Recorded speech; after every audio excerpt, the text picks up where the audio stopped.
Larsson and Van Floch. We're going to get a chance to see them in the feature match area in just one moment. Joel Larsson, are we going to see him able to get there with the control list against the control list? We'll find out soon enough. Let's head down to our feature match area now. Riley Knight and Corey Baumeister. Salutations, fellow nerds. Welcome down to our virtual feature match area. Riley Knight, joined by Corey Baumeister, my personal favourite, Corey. I think you are my number one, Corey. Not that that's a long list. There's only like two that I know pretty well, but hey, nice for you to be at the top of it.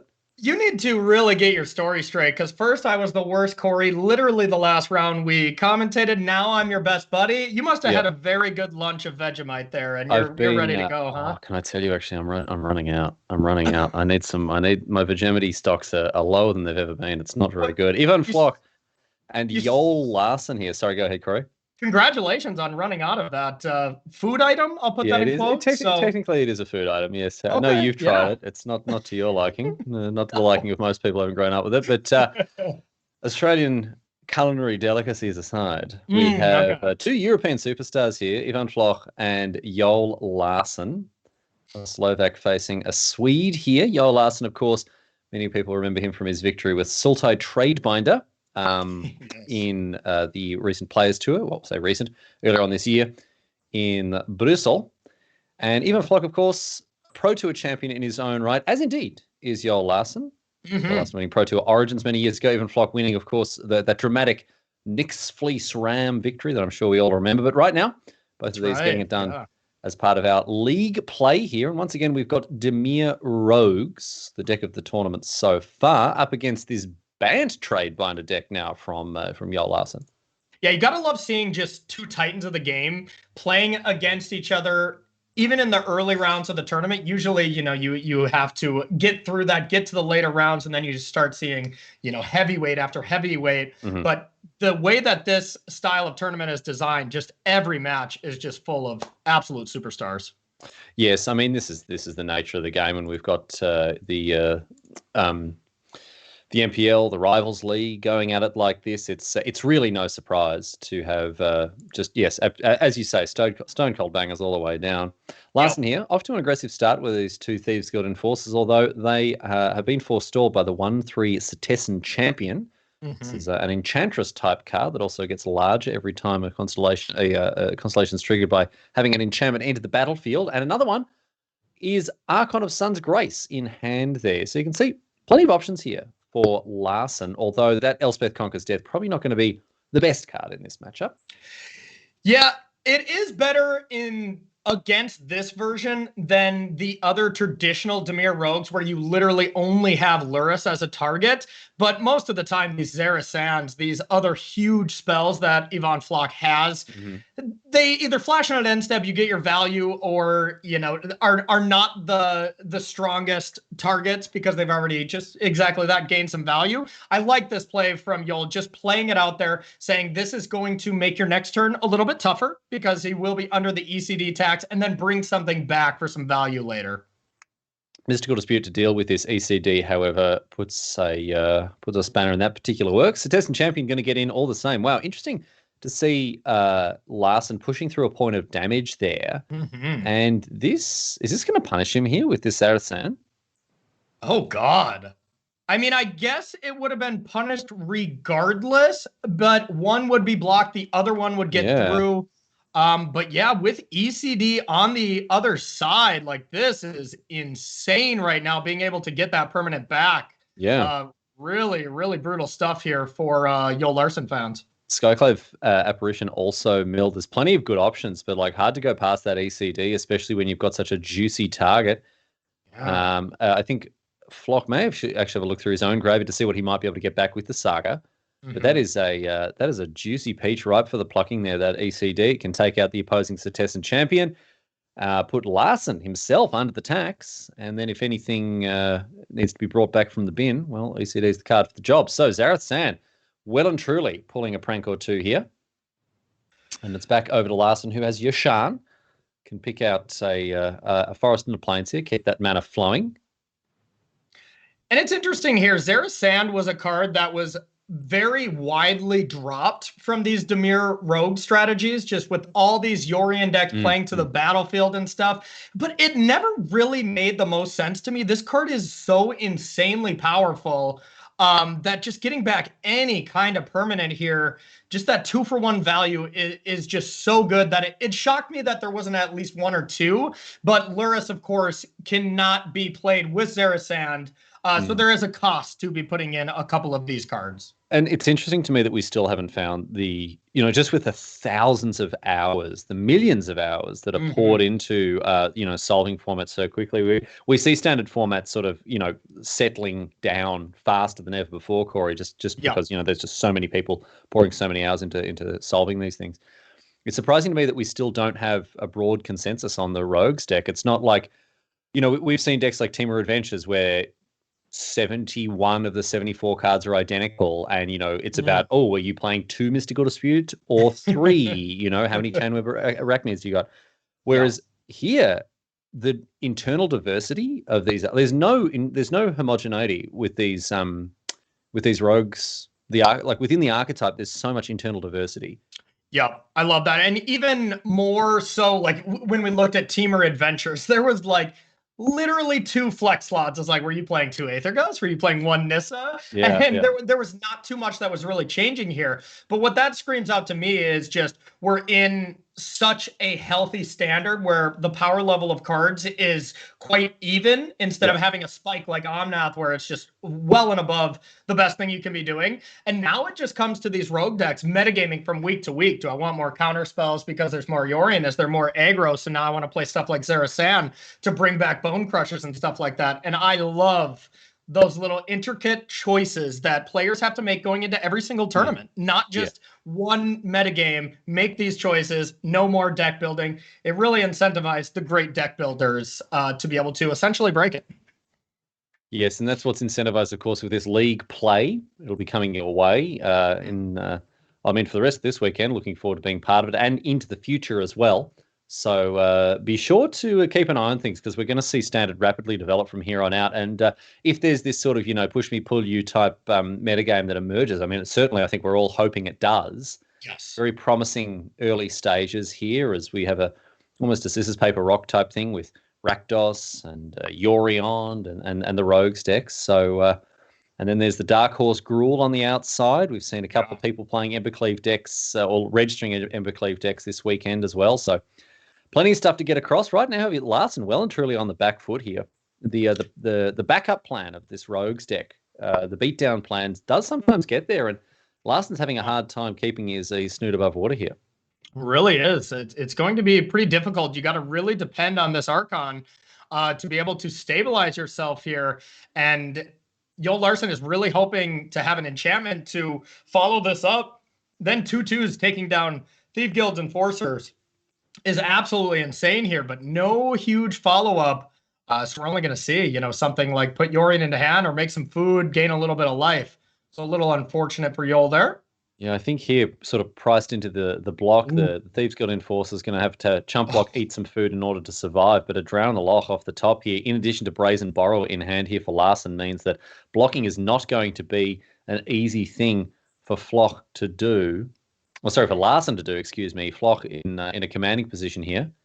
Yeah, and I think this is just going to wrap it up. We can sack a food, block a Thieves Guild Enforcer, but we're still taking 6, and you only go up to 4 here. So both of those draws were game-ending draws. So nice pickup there for Ivan Floch. Yeah, picks up not only a removal spell there, but also going to pick up a win here. Gilded Goose jumps on the chumps, but it's not going to be enough.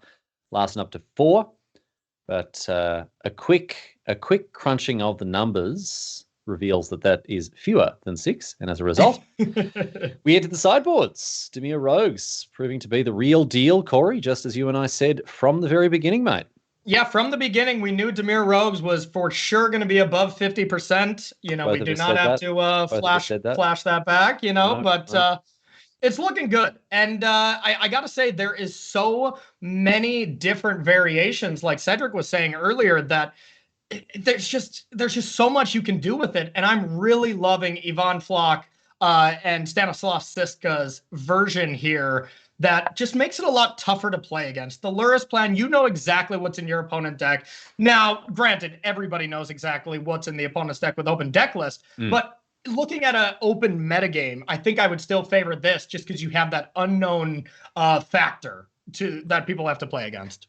I mean, we've seen some lists like LSV's listed with, Shark Typhoon, and we've seen some lists that are, what are we calling the traditional build? Is it the Luris, the 16 creature Luris build? Is that the traditional build already? Like, are we already at that stage? I would think so, yeah. Like, there's so much internal diversity, as we've talked about already within this list. And I don't know, then you've just got, wild cards like Joel Larsson's list here, this enigmatic incarnation deck that almost plays for fans of old Modern back in the day, a birthing pod type role in the list. Go and fetch all of these spicy one-offs out the list. Yeah, really powerful thing. The only problem with that comparison is, you got instant value from birthing pod. This card, it does take a little bit of time to set up, but if you can get it going, this is so very powerful. The only thing that worries me about this card, Riley, is the fact that Mystical Dispute is very big, and it is blue as well as green, and just ECD, Skyclave Apparition, both clean it up. It's kind of weird to me to say, but four mana, converted mana cost of 4s is probably at the worst position out of any converted mana cost right now. You fall to Skyclave Apparition, you fall to ECD, and it's really tricky because you're paying the most that you can possibly pay to get these cards to be able to take them off the battlefield. Usually not the situation you want to be unless that card is insanely powerful.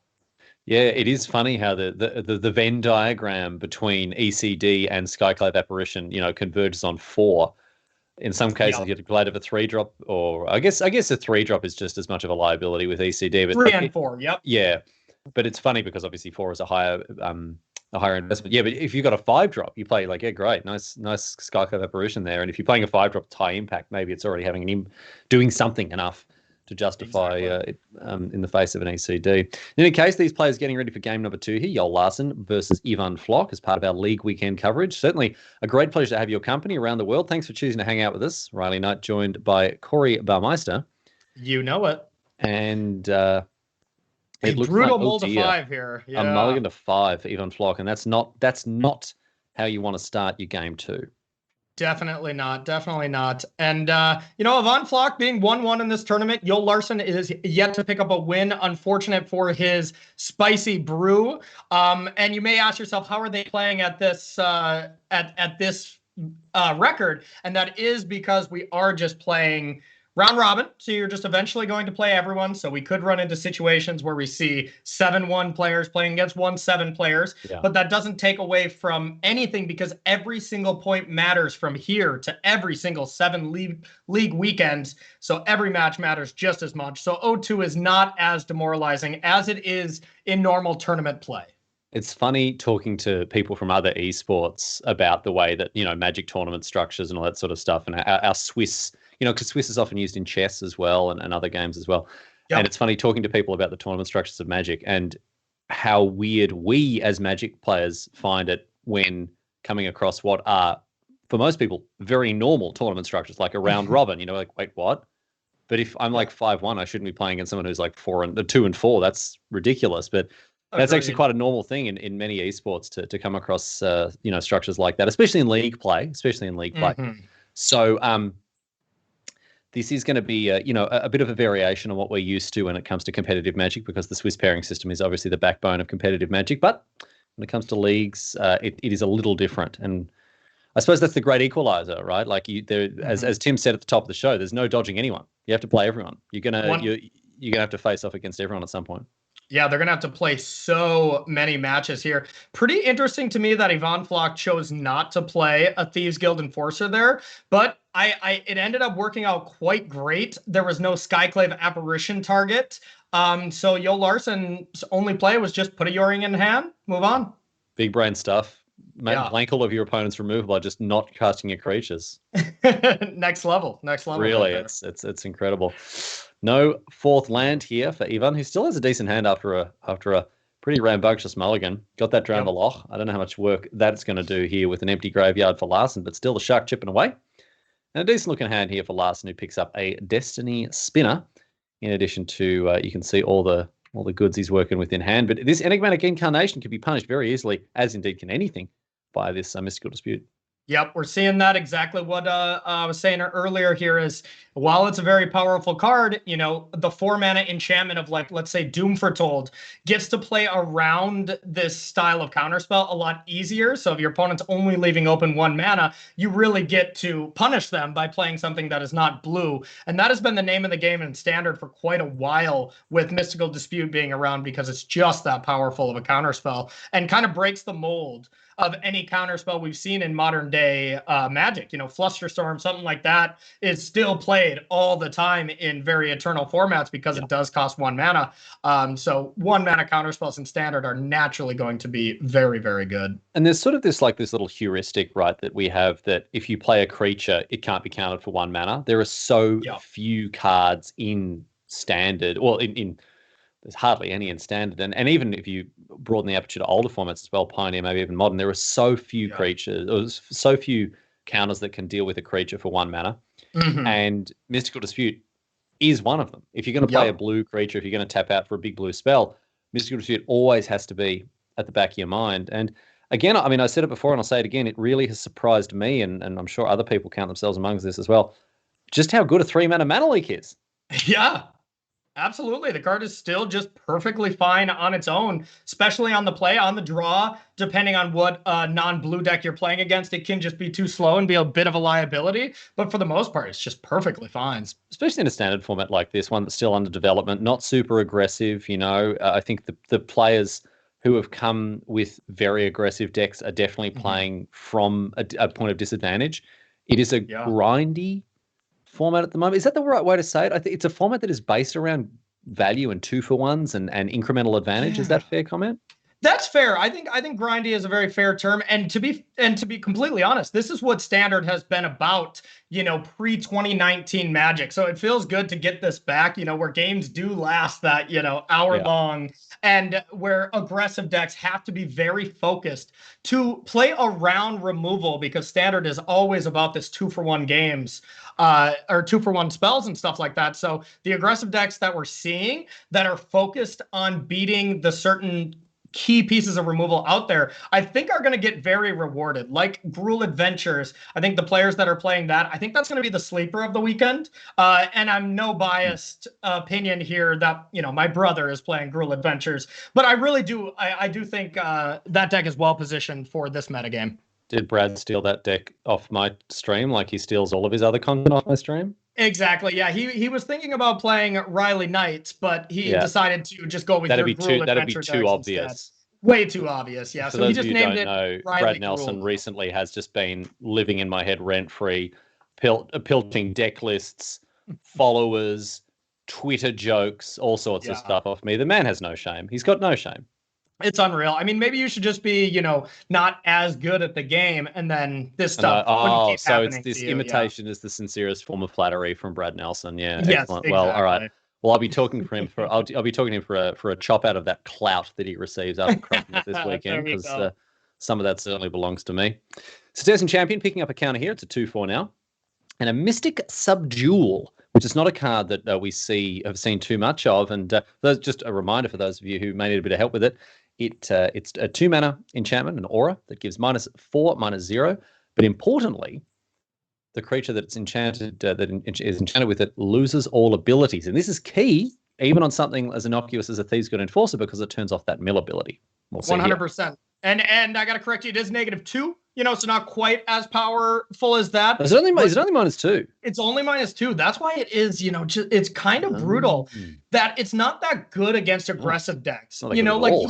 Much worse than I thought. Right? Yeah, you put that on a Lovestruck Beast and you're like, I'll take 3, I guess. Yeah. Great. Take 3. It can now, attack. So it's really not for that. It is for rogues. And these blue-white decks, or even blue-white-green decks, have really struggled to deal with the rune crabs, the Thieves' Guild Enforcer and stuff. And this is kind of the new technology that has been popping up to be able to neutralize that a little bit more.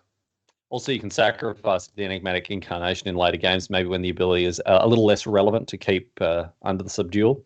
Here's a Yorion, though. Look at this. We're going to see if anything blinked here.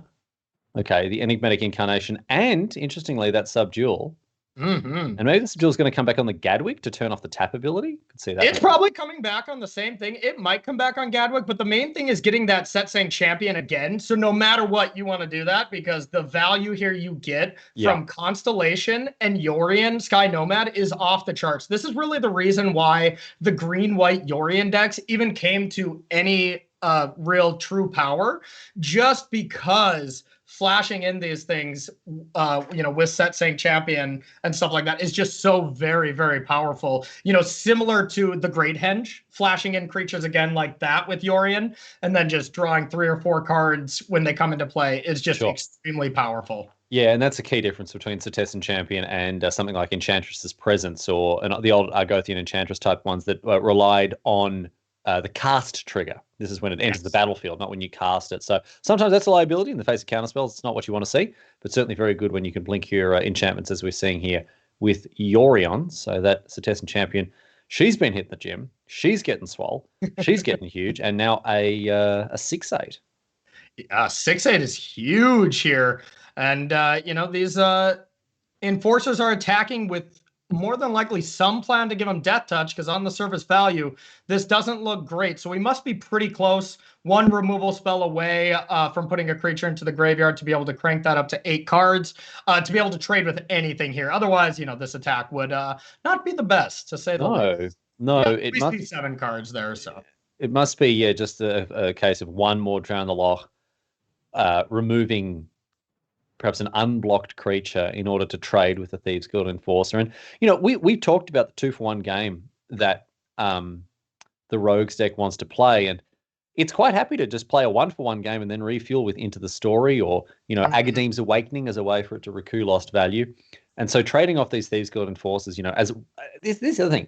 Your opponent invests 5 mana in a Yorion or 3 mana in a Setessan Champion or whatever it is, and you trade that against 1 mana. And this is a real sort of like nuts and bolts, like right in the spiky end of Magic here. But we don't often talk about mana advantage in the same way that we talk about card advantage. But it makes sense if you play a 1-drop and they have to answer it with a 5 cost card, you've gained a big advantage there.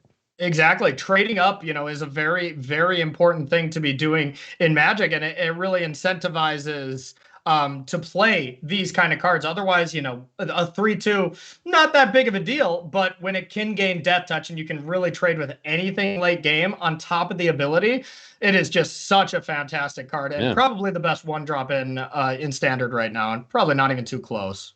I mean, what's up against in terms of creatures or just overall? Because Bloodchief's Thirst is probably in the conversation there as well. Edgewall Innkeeper.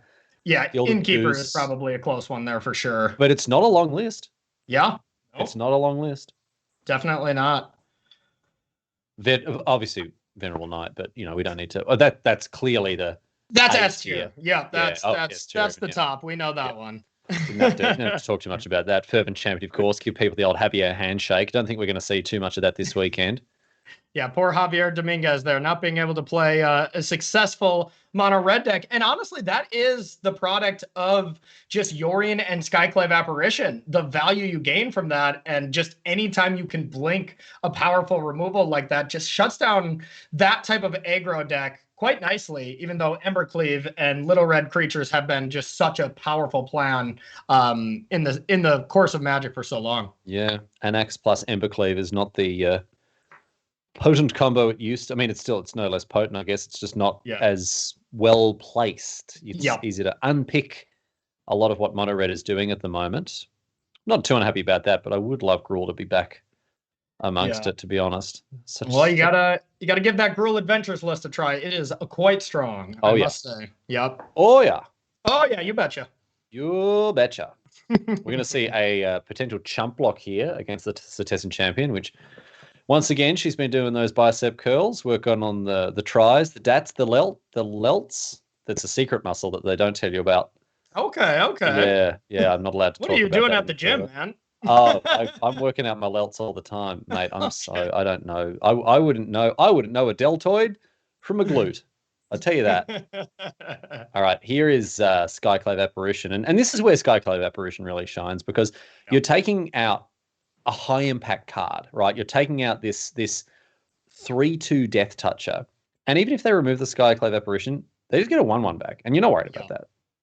Yeah, 100%. Skyclave Apparition is a card that I early on picked to just be insanely good in like Modern, where you have Aether Vial and you can pair it with that. And there's so many high impact 1, 2, and 3 drop spells in those kind of formats. I was very shocked with how amazing it is in Standard, but just the versatility of these style of exile a thing, and then whenever your thing dies, they get it back. That's a huge liability. But when they never get it back and they just get a generic creature, still can be a problem. Still can kind of tempo you out at times. But more often than not, it is much better that they just get the creature. And this card's design is just excellent, in my opinion. Larsson down to 6 now as the shark gets in. One of the worst feelings, though, is how when you're playing against someone and they've got a bunch of creatures out and they've got a sweeper and you're ahead on board and they just make attacks that don't make any sense. Like they attack their 2/2s into your 4/4s, right? Yeah. And it's like, yep, okay, I know you're just getting in for some damage because you've got a sweeper, so sure, all right, I'll block because I'm not going to fall for it. And they're like, yep, sure, Shatter the Sky. Like, oh, annoying, right? The problem is when people start attacking you, like chump attacking you with the Skyclave Apparition, you're like, do I block? Yeah. Because if you block and kill it and then you get your 3/3 back or whatever, and then they just shatter the sky away, you just feel like such an idiot. Whereas if you take the 2 damage, it's like, well, now I just took 2 for no reason. Like, yeah. No, it's a careful dance that you have to do. That's for sure. Yeah, and I've got 2 left feet when it comes to doing that one. Here's the attack now. Double Skyclave Apparition coming in with the Yorion, and in they come. Bam, bam. Thank you, ma'am. Down to 5 now. Gilded Goose followed the follow-up for the Swede. He's on 6. So if you have 2 left feet there, would you say the shoe is on the other foot? I'm never going to say. I've already said. I'm not going to say that again. I've already made a fool of myself once. Not going to do it twice. Enigmatic Incarnation, Prox. Let's see what the chop is here. Could sacrifice 1 to the other. Go get a 5-drop. Elder Gargaroth or something like that. Yeah, and this is the point where Larsson just absolutely loves his position, is just being already ahead on board, and now you just get to pick up creatures that just kind of shut the door, right? Like you just get to look at your toolbox of decks where normally this is a little bit of a liability in the early game because, you don't necessarily want to top deck your Elder Gargaroth or your Archon of Sun's Grace. Like they can be good and they're definitely in the deck because they're powerful, but you want them to be in the deck to be able to give you options at any point. So we see Yorion, the pick here. Not a lot of other 5-drops, to be honest. I think it's just Yorion and the Elder Gargaroth, I think, is old Yuri Gargaroth here. I think are the only 2 options. Yep. At 6, there is Dream Trawler. And a nice 4-drop of Legion Angel there. Yeah. That's a spicy one. It's with the hottest technology I've seen, honestly. Oh, yeah. 3 copies in the board as well. You just go and it's like if you just need threats, like it doesn't have to be pretty. You just need business. You go and get a Legion Angel, and you can start filling your hand out with more 4-power flyers. And here, Floch sitting on a hand that really doesn't look too hot. No, as far as, Floch mulliganing to 5 this game and being stuck on mana early has definitely drawn out of the mana problem, but now we are flooding pretty badly, and it's going to be a tough one to get back into the game here for Yvonne. Trade skis there. The Orion going down to the Thieves Guild Enforcer and Temple of Deceit. Interesting to see that one played. Ooh, Into the Story on top isn't too bad. I would have thought you'd play Castle Vantress, dig a little deeper here, but I guess this is also agreeable, given that you've got one of the best cards in your deck waiting on the top of it. Yeah, that seems interesting to me as well. Yeah. See what the players here for Larsson. He's got that. We're gonna see a glimpse of freedom. This is a card that we talked about already, and how good it is in this particular matchup. Nice piece of technology for decks looking to play out of the graveyard, given that mill decks or the rogue decks mill you out so heavily.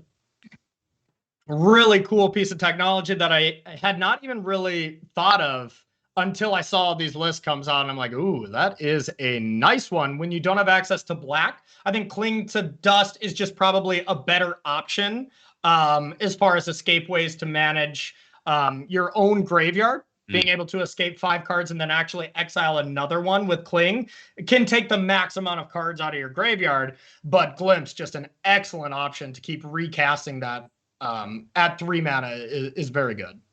Into the story off the top here, and Floch really needs the top of his library to treat him kindly. Let's see what he can find. Shark Typhoon, Soaring Thought Thief, but it's not going to be enough in the face of those 4/4 Angels. And so as a result, we go to game number 3. Yoel Larsson picking up a win here with his Enigmatic Incarnation deck. Certainly seemed a little more convincing second time around here. Yes. I did not expect that sentence to come out of our head or out of our mouths here. Out of our heads, yeah. Yes, I talk out of my head like another normal, like all normal humans do. Enigmatic Incarnation is a card I did not expect either one of us to say. That is interesting. I just haven't seen it played, even on the ladder or anything like that. So to see wow, outed. Corey Baumeister does not watch his own brother's stream. Wow. You hate to hear it. Corey Baumeister confirmed hates Brad Nelson's stream. Unbelievable. You heard it here first. Yeah. Did he battle with this? Yeah, no, he was playing with it earlier. He described it as the best deck in standard, which I thought was optimistic. But he seemed to be having a lot of fun with it. Okay, fair enough. That is that's an interesting one. And Floch now considering his options as we head into game number 4. Looks like he is going to bring in some number of Cling to Dust. The other interesting thing that you sort of touched upon there about escape cards in the Rogues matchup is that you're not just managing, like you're not just benefiting from the fact that your opponent is milling you out, right? Like you can basically always cast all these escape cards for free because your graveyard is always full. The other thing it does is it helps to manage the size of your graveyard. If you've got 8 cards and that's juicing up all of their rogues and their into the stories, whatever else, if you've got a Glimpse of Freedom, if you've got a Cling to Dust, you can get that number down to a more manageable level so they don't get the bonuses. And that's well worth it. You look at it, it's like, oh, it's free. Like play escape cards because you're going to be able to play them out of the bin. But they also have another really impactful gameplay aspect. Yes.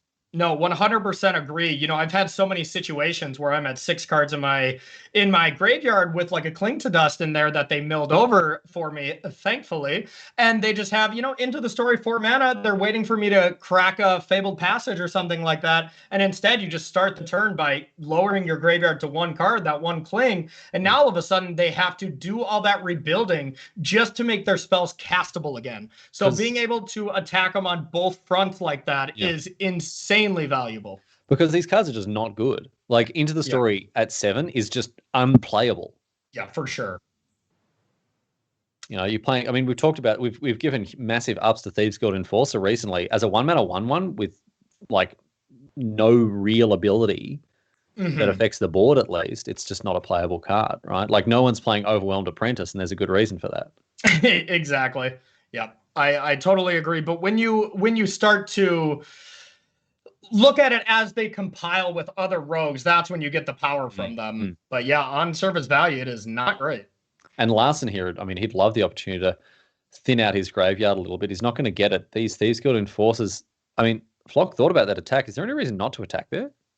I don't think so. I think he was just considering maybe playing Brazen Borrower to mill 4 more cards to make it a 6-point attack. Yeah, of course, because Brazen Borrower, the 3/1 is a rogue, right? It's a rogue, yep. And that is one thing that's been interesting to not see more Brazen Borrowers, because it's just already, without the creature type, it's just such a powerful card. These adventure cards being natural 2-for-1s already, Brazen Borrower in some case, with the tempo advantage, you can kind of count as a 3-for-1. But just already having that good card and then slanted into the fact that it's a rogue, it was pretty shocking to me to not see it in more lists. But then when you think about wanting Lurrus, and then you think about all these Yorion decks where you don't really want to bounce anything of theirs because then they get more value from it, it starts to make sense. But with the metagame starting to shift, I like that Yvonne Floch is going back to the very powerful Throne of Eldraine card. So we saw a bit of a fight there of the Destiny Spinner, and ultimately this means that the Thieves Guild Enforcers are 3/2s now, which is obviously going to speed up the clock quite significantly here for Yvonne Floch. But a Skyclave Apparition can at least stand in the way and stem some of the bleeding. One of the things that Brazen Borrower, one of the roles that Brazen Borrower plays in the current standard format is the fact that it is just a generically good card against not an unknown or an open format necessarily, but against a format where you can't be 100% sure that you've prepared against everything, right? Like, no one's coming into this weekend being like, right, how's my enigmatic incarnation matchup? How's my Mardu Doom Foretold list? How's that looking, right? But these are decks that you may indeed be paired up against. So for that reason, having just a generic bounce spell that can hit anything, sometimes it makes the difference. 100%. You gain some value by playing a deck that isn't the most well-known thing, because Yvonne Floch, Larsson have played against a ton of Azorius Blink, a ton of Dimir Rogues, and you play against that, they're going to have plans for you. But you play against some of these left field stuff as close to the top decks they're still a little different, which means the play patterns are slightly different. I mean, we saw Chris Patello's list last round, and I mean, I'm absolutely just in love with it. Like 2 copies of Ruinous Ultimatum in the main deck. Yes, please, like sign me up. And people haven't been testing against Ruinous Ultimatum, So I'm not saying that Brazen Borrower is good against Ruinous Ultimatum, but I'm saying that Brazen Borrower is a useful tool to have when you're not 100% on what decks you'll be facing, right? Yeah, totally agree. And we just saw Ruinous Ultimatum absolutely destroy it lives up our to last name, round. Right? It's one of the best. Awesome. It's one of the best named cards in Magic. You're never casting Ruinous Ultimatum like, well, that wasn't particularly ruinous. I mean, something's gone wrong if you have. Yeah, if you're only killing one creature with it, that's not ideal. You really wanted to ruin your opponent. You do indeed. Yeah. All right, so bolting himself here in order to have this Agadeem come into play untapped. This is going to be really interesting, Riley. If Yvonne Floch decides to go for Petty Theft to get that ultimate value here, it's not going to go great for him. But if we just cast Brazen Borrower, you can just play it. It won't get negated, and the match is going to be over here. Yeah, got a 4-power flyer ready to go. So now, will Yvonne Floch attempt to gain value? I mean, is the greed here the right play? No, I don't think it is.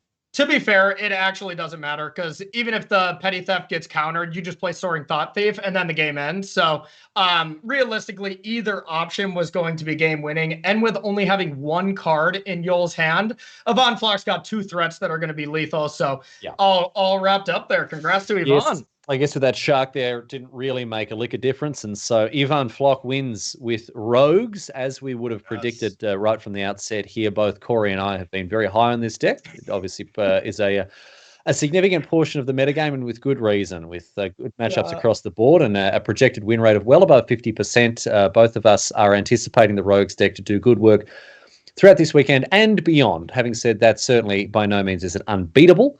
We've seen people respond with escape strategies. We've seen people respond with various ways that punish a deck that's wanting to fill the opponent's graveyard. So plenty left to explore and discover here.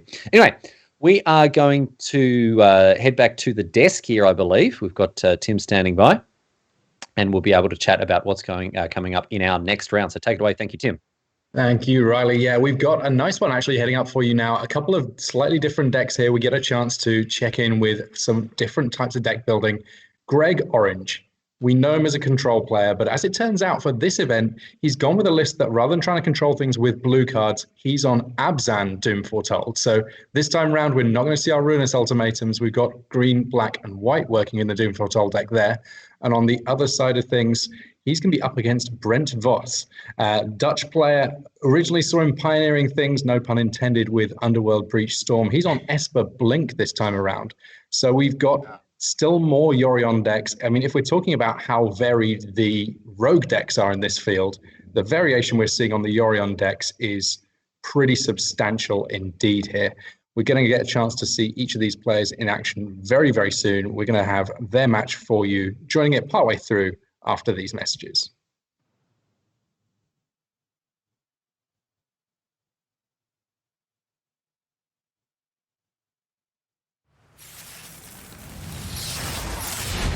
Hello and welcome to The Bolt, your rapid-fire introduction to the most exciting players in Magic. And right now, I am joined by one of the best of all time, Paolo Vitor Damo de Rosa. Paolo, how are you doing today?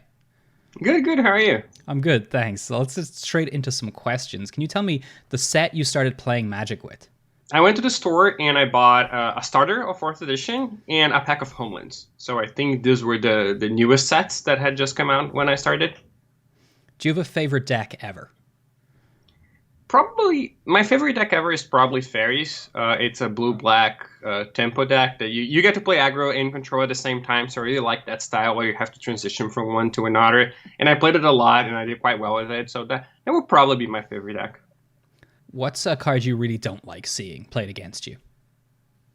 I really don't like cards that completely bypass interaction and tend to nullify everything my deck is trying to do. So a card like Invisible Stalker, for example, where you can't block it and you can't target it with anything, right? So what are you supposed to do? You just hope your opponent doesn't have the follow-up, right? Even a card like Cavern of Souls, it's like, well, if I'm playing a deck full of counter spells, then this card just nullifies everything that I have. So in general, yeah, I would say cards that are uncounterable and untargetable and unblockable and things like that, cards that cannot be interacted with in any way, are cards that I don't like playing against. Because I like interaction. That is the kind of deck that I like to play. So I don't like when my opponents play cards that I cannot interact with. For sure. Do you have a player in the league that you think is scary to play against? If I had to pick one person, it would probably be Shota Yasuoka. I think he's consistently underrated, definitely one of the best players in the league. And he always seems to have my number whenever I play against him. I feel like he just reads my soul and always knows exactly what I have, and he plays super quickly too. So I would probably choose him, but really, the league is basically all good players, right? So you can be very picky who you're playing against. One last question for you. Where can we find you online? You can find me on Twitter. I'm pretty active on Twitter. It's at PVDDR, so my initials. And I also write weekly articles for StarCityGames.com, so you can find me there pretty often as well. Awesome. Thanks, Paolo.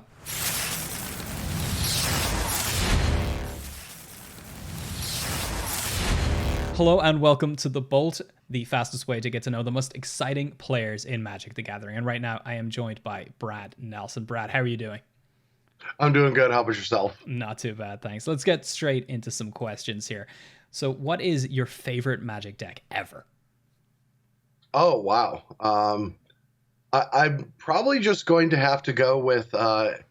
It was during the second coming of Zendikar. It was a green-white splash blue Gideon Knight of the White Orchid strategy. And the reason I liked it was just because I was able to play counterspells in the sideboard. And on the draw, I was able to go like Knight of White Orchid on 3, hold up Disdainful Stroke or Negate on as well. And I know that sounds stupid, but I love Knight of the White Orchid. I love play draw dynamics, and I loved how those sequencing always set you up to actually like break serve really well on the draw. And so that was by far my favorite deck. Do you prefer aggro or control? Neither. What? That's what? They're both bad. You play mid-range. Mid-range wins everything. Like you play mid-range to beat aggro and control. Should have expected that answer. Who's another player in the MPL or the Rivals League who scares you? You don't want to play against them.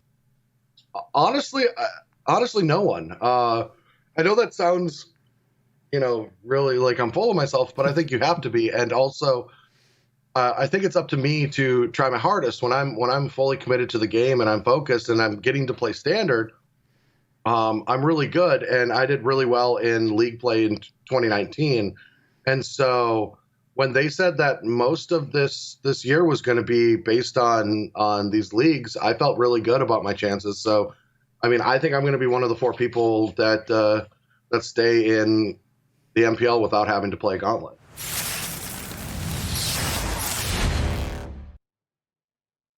Hello and welcome back, my friends, to the League Weekend. I'm Tim Willoughby, and we're getting a chance to bring you just some more fantastic standard Magic. We've got Corey Baumeister, we've got Riley Knight, we've got another match ready in our feature match area.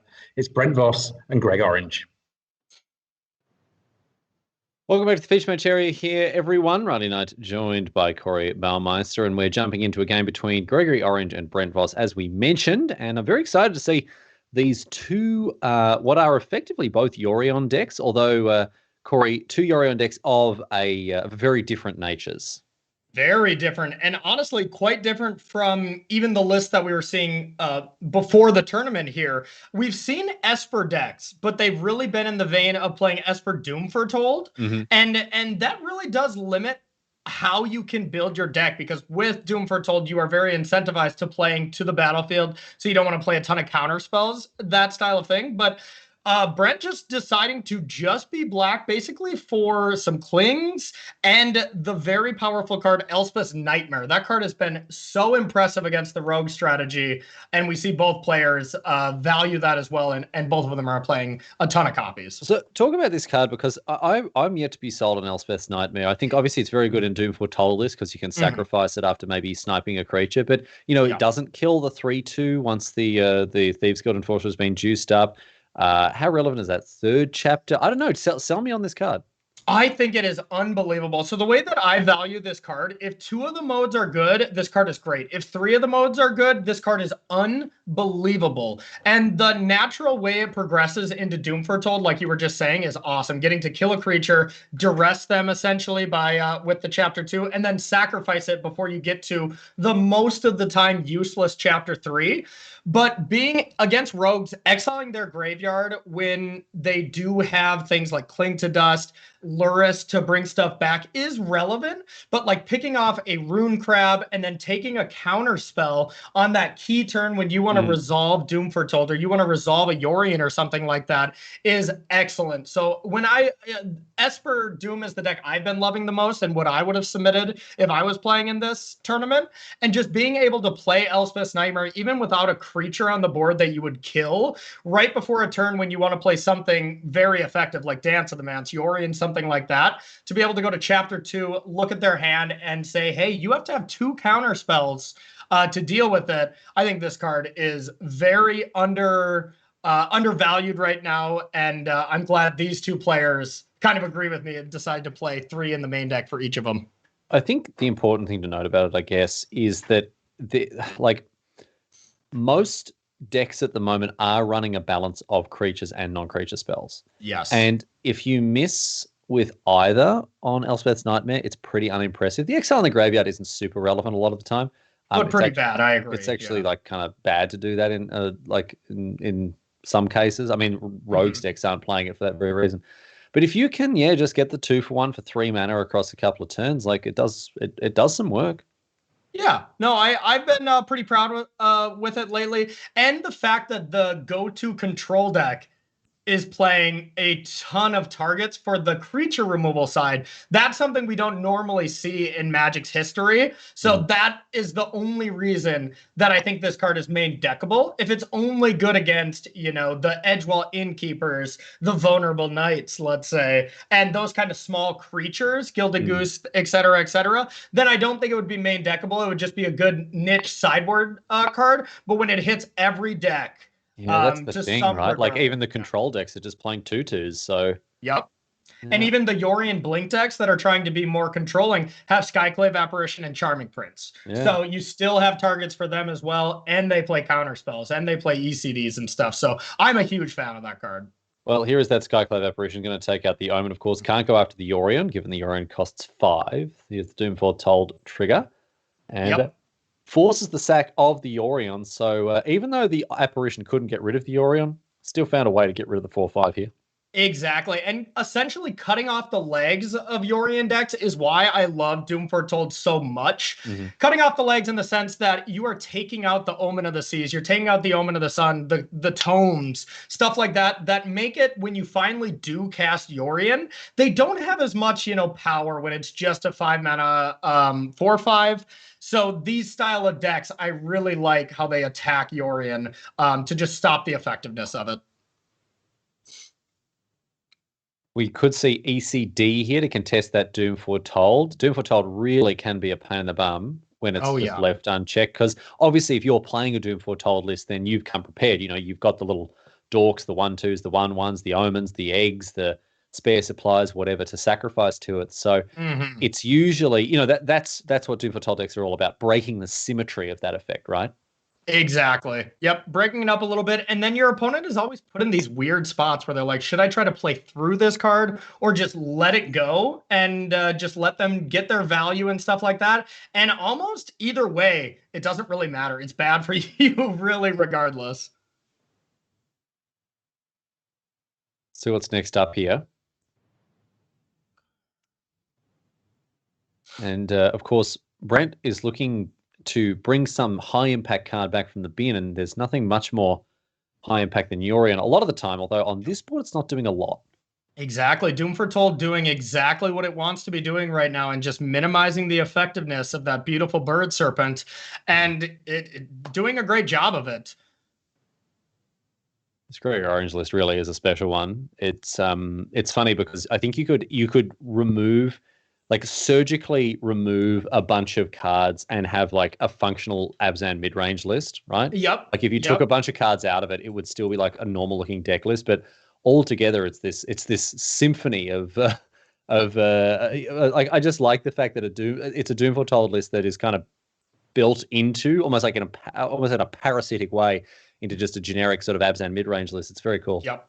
Yeah, it's a nice way to be able to play multiple type of game plans. The problem I have with it is when you try to go in this sort of way where you're trying to be a decent mid-range deck, also be a Yorion deck, and then still try to be a Doom Foretold list, sometimes you're just kind of getting pulled too thin and you're not doing any of those things well, but you're doing them all okay.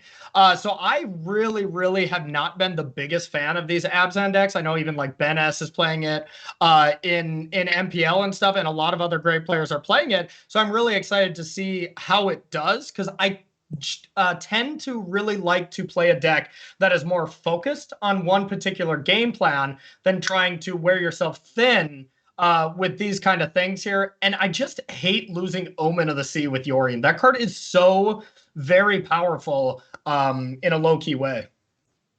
We're going to see the Charming Prince and Yorion loop here, potentially. So for those of you who don't know, Yorion can blink out Charming Prince. When Charming Prince comes back, it can blink out Yorion. And you can add stuff to this loop every time the Charming Prince flickers the Yorion by playing, more permanents, more creatures, whatever else to blink out. And this is what it looks like.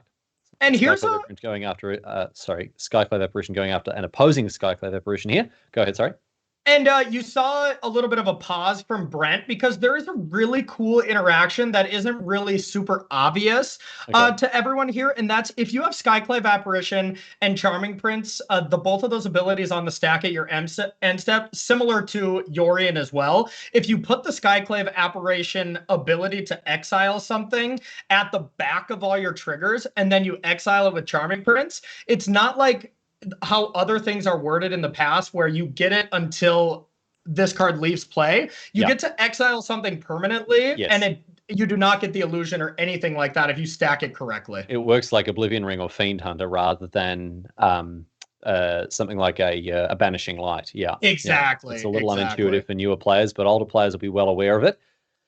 But unfortunately here, Brent Voss is not able to find the tools he needs to stabilize. And so Greg Orange picks up a win with his Abzan Doom Foretold list. He is 0-2 at the moment. And for those of you wondering how an 0-2 player can be playing against a 2-0 player, we are, of course, playing round robin Magic rather than Swiss pairings here. Many of you will be used to the Swiss pairing system that we use pretty readily in Magic tournaments. But for league play, of course, round robins are very appropriate because the aim is to play everyone else. There's no dodging certain players. You can't hope to, if you've got a monkey on your back in a matchup. Have you got someone like that, Corey? Someone you just can't beat? Oh yeah. It's Yuta Takahashi. I am like 0-5 against him in Pro Tours. Tours. Yeah. He beat me at my first Pro Tour in Pro Tour Hollywood in 2008. When I was playing Blue-Black Fairies up against his Blue-White Reveillark deck, which is a very, very good matchup. And I was like, I crushed him game 1. I'm getting ready to win game 2. He comes back and beats me, and then beats me 4 more times throughout the course of my professional career. He's just farming you at the Pro Tour. Like he's licking his chops and rubbing his hands together when he sees the pairing board. The two of you together, like, oh, this is a buy. Beautiful. But he's really the nicest person ever, so he's nicely doing that to himself, that's for sure. For me, it's Martin User. Okay. Except the other way around. He's never beaten me. Really? Because you've never played? That's actual true. He is life, and we've played like, not a fair bit, but like we've played enough games for me to be able to brag about this. He is 0-X against me lifetime. Well, that's so nice of him to just maintain a good relationship with his co-host for the Red Bull and Taps event. Not cause any bad blood. Martin Juice just really being a stand-up gentleman for throwing him to you. I live in Martin Uses. If you want, okay, I shouldn't be giving out personal details on the stream. Like I shouldn't be doxing myself live on air. Of course. But if you want to find me, I'll give you my address. It's 123 Martin Uses Street, Martin Uses Head Street, right? Okay. Because that's where I live, rent free. Oh, okay. He pays the bills for you, huh? I live in Martin Uses Head rent free. That's the rumper dumping I've given him every single time we've sat down to play a game of Magic. Hey, I've definitely paid Utah's rent and all the losses I've been bestowed all to the him. prize So I money feel that that. you've given up. Yeah, but I will say one last thing before we get to this game. I did play him in a poker tournament, and I knocked him out in the bubble. So who's the real winner here? Still him, because still him, absolutely. I went like 5-0 against you at the PT. Yeah, so still definitely him. All right, we move on to game number 2 now. After Greg picked up a win early on, Brent Voss will be looking to rally here on the play with a clunky hand here, but still got some pretty powerful options in there. Shark Typhoon, smooth out the early draws perhaps, and then transition into the ECD Yorion phase, and that very expensive but very powerful Even Cryptica command in Sublime Epiphany. Oh, yeah, that card. I believe it or not, you may not know this about me, Riley Knight, but I'm a big fan of Yorion decks, so I play it quite often, and Sublime Epiphany is the bane of my existence. Every time my opponent casts it against me, it's by far the best it could possibly be, and probably will be no different in this matchup. Turn 3, just putting the Yorion in the hand there, so quite a start here for Brent, although Gregory getting off to a decent start. And here's that Elspeth's Nightmare for no value for the first chapter. And sometimes you've just got to run it out as an overcosted duress, right? Yeah, exactly. Absolutely. And I mean, this is lining up that exact thing we were talking about, that it flows right into Doom Foretold so nicely that even if we're not getting that first value here, you're getting that duress effect to make sure Doom Foretold sticks. And let's get real. Last game was 100% won by Doom Foretold. It controlled the game. It controlled Brent Voss's effectiveness from Yorion, and then just got another creature to absolutely close out the game. So a great play there by Greg, and just recognizing how important Elspeth's Nightmare really is. And I was always saying, you want at least 2 of these modes to be good for it to be a good card, Riley. But the second mode here that is being good, Chapter 2, and just sacrificing it to Doom Foretold. Yeah, that's exactly what I was going to say. Like the hidden mode on this Elspeth Elspeth's Nightmare is the fact that it is fodder for Doom Foretold, and we're going to see this here. And this, Doom Foretold is a card that does require a lot of setup. You can't just chuck it in your deck. Like, you do have to play it in a certain way.